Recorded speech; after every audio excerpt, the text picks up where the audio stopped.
Caitlin Clark, right? Like she's lighting things up. She's probably made more in NIL money or could potentially make more. The money in the WNBA is non-existent. Right. Right? Like, but she could change that. According to reports, something occurred in Indiana behind closed doors. Something that might change our perception of what we knew about Indiana Fever. A confidential meeting was held at the Pacers' music, sports, and entertainment headquarters, according to a number of podcast hosts and internet insiders. Senior Fever executives, the team's head coach Stephanie White, and Herb Simon, the franchise's billionaire owner, were reportedly among those in attendance. There has never been any public confirmation of what was discussed at the meeting. However, if even a small portion of these stories are true, music may account for a number of the perplexing trends observed in recent months. From odd lineup selections to Caitlin Clark's changing role to a discernible change in the team's general spirit.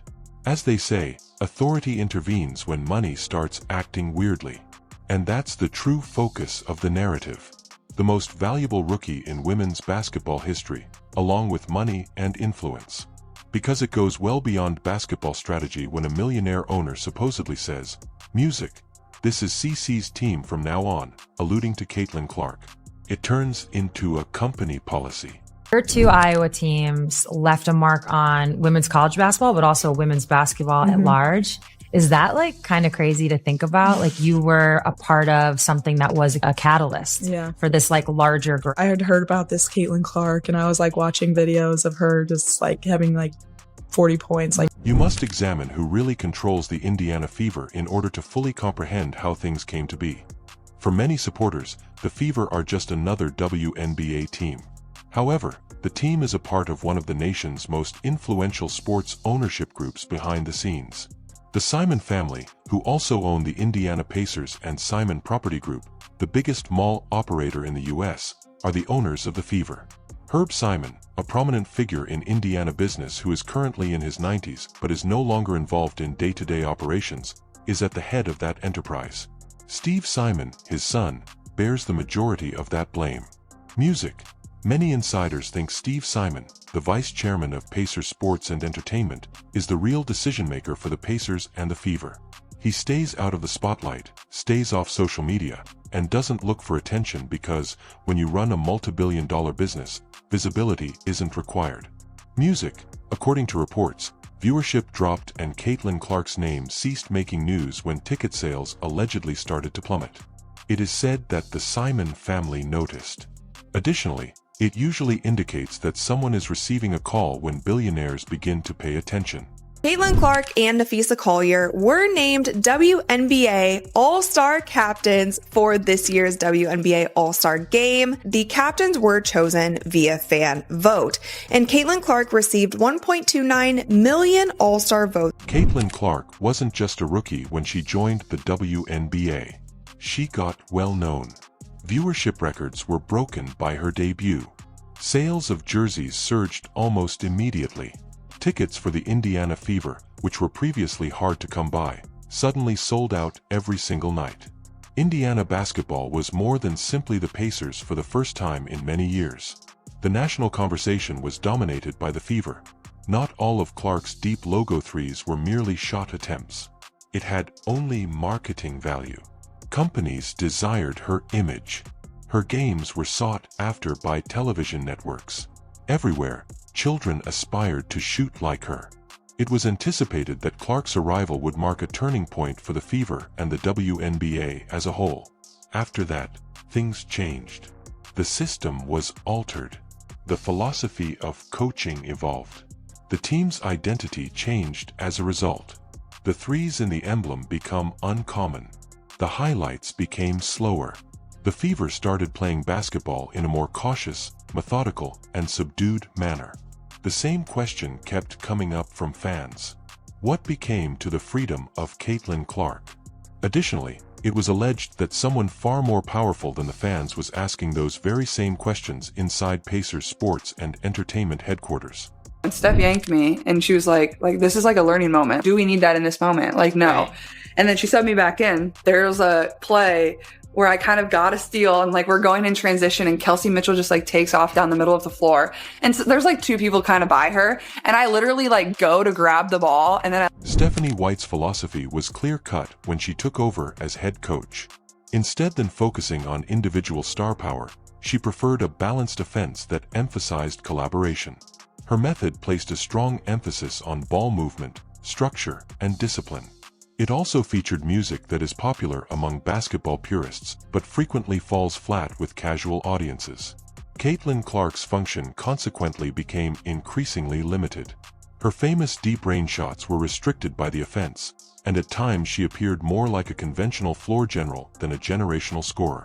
To be fair, the strategy did yield outcomes. For the first time in years, the squad began to win and the Fever made it to the playoffs. Even when on-court performance increased, something else deteriorated. There was a reported decline in attendance. Ratings for television declined. Once dominating social media, the viral highlights started to wane. Because, in all honesty, wins aren't the WNBA's main attraction. Caitlin Clark is portraying herself in the role. According to recent accounts, management began to become more concerned at that point. The family who owned it apparently made the decision to step in when the revenue engine halted. This is where the plot takes a significant turn. Big thing that Diana Taurasi got on the mic and she said these things about Clark after. It kind of, I don't know if it's going to change the viewpoint of Caitlin Clark from a lot of these old bitter, all these old bitter Bettys that are still. An informant stated that Steve Simon personally called a closed-door meeting with head coach Stephanie White and top administrators Amber Cox and Kelly Kroskoff, according to remarks later discovered via an Indiana Fever fan live broadcast and later addressed by several podcasters. The purported message was clear-cut and direct. From now on, this is CCT, which stands for Caitlin Clark's team. If true, that statement amounted to a direct ownership-level order to reorganize the system, the branding, the team's emphasis, and everything else around Clark. The studies stated that the logic was straightforward. Music. Clark is more than simply a hoops player. She represents a multi-billion-dollar investment in league relevance, marketing clout, and media exposure. According to The Insider, Simon gave the order that Clark, her comfort, her involvement in the crime, her visibility, and her use be given top priority in all future choices. Not everyone in the room is said to have silently complied with the directive. It was reported that Stephanie White in particular was incensed at the notion of destroying her system to focus it on a single player. Simon's reaction was described as icy and decisive when she allegedly pushed back. That's just the way things will be, you don't have to like it. Those same reports state that the front office tensions reached a boiling point at that precise moment. Understand how hard it was for me to not throw that. And she's like, oh, I know, trust me. Everybody was like, we saw you about to throw that. But I think it's just like kind of a learning process. This clip bothered me because if you watch that play where she didn't pass Kelsey the ball after Coach Stephanie White benched her for having a few turnovers in a row, that would have been a music. Is there any formal confirmation of any of this? However, this is the point at which supporters' perceptions start to match the rumors. Following the purported encounter, onlookers saw a discernible change. In public, Stephanie White called Kelsey Mitchell the Indiana Fever's future and highlighted her as the team's main offensive priority. However, insiders started speculating in private that there was a lack of alignment between the front office and the coaching staff. These stories claimed that the dispute extended beyond basketball tactics to the issue of control. Ownership supposedly want a squad that was clearly centered around Caitlin Clark, but White was reportedly dedicated to her motion-based philosophy. Furthermore, the coach seldom wins that power battle in a franchise owned by billionaires. White is credited with refusing to back down. Even as fan displeasure grew, she persisted in promoting her system. This opposition just encouraged more conjecture. Was her employment really safe? Was there a division in the front office? Most significantly, was Caitlin Clark compelled to participate in a covert power struggle that she had never requested? According to several insiders, the Fever's off-season feels abnormally unstable because of this unresolved tension. Because the future of the coaching staff might not be as certain as it seems if ownership has really taken a side. And that brings us to money, the one element that consistently breaks through speculation. Ultimately, aggressive plans don't keep billionaires up at night. Revenue, sold-out arenas, TV deals, and zero-filled sponsorship contracts are their main concerns. Music. Nobody in women's sports has ever made as much money as Caitlin Clark. When she was doing well, the Indiana Fever's popularity skyrocketed. Those numbers decreased as her position decreased. And that's business, not opinion. Therefore, it makes perfect sense for the company if it is true that Steve Simon insisted that the crew join Caitlin Clark's team. You safeguard the revenue-generating star. You base your strategy on what viewers pay to see. Although none of this has been officially verified, the trend from internal conflict to a slowdown in the economy to strategic changes is in one direction.